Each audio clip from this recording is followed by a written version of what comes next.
everyone, and welcome to the Code Clarity podcast. I'm Rena. And I'm Jean.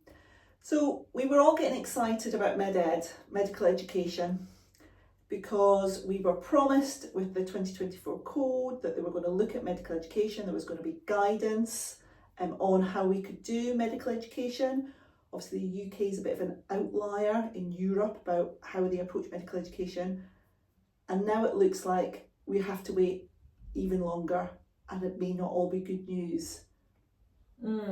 So just to go back to the beginning, it's the PMCPA who were the ones that promised that they would publish something on medical education, because as Jean says, across the whole of Europe, according to the FPA code, other countries are allowed to mention medicine if it's in a balanced way, and we were the outliers, because when we mentioned medicine it was counted as promotion. So what does it mean, Jean? Can you give us a bit more detail on why they've paused things? Well, what we've been told, what we're aware of from the PMCPA themselves, is that the FPA code is due an update in the next couple of years. So they don't see that there's going to be any major changes to the UK code until that happens, because obviously the UK code reflects the FPA code.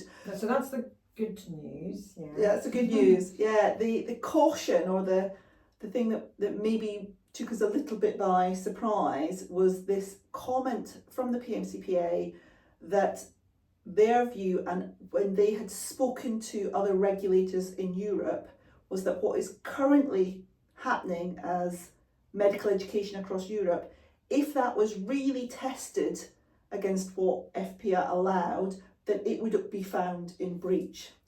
So rather than saying, oh, well, it's working well in Europe and the UK just needs to adapt it, it appears they're saying, actually, the rest of Europe need to come into line with what the UK's approach is. Right, so it looks like everyone really hates the UK even more than they already did. But now that if the FPA code changes, it'll be more restrictive across the whole of Europe.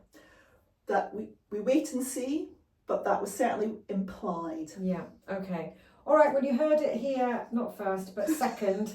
Watch this space for more details. See you later.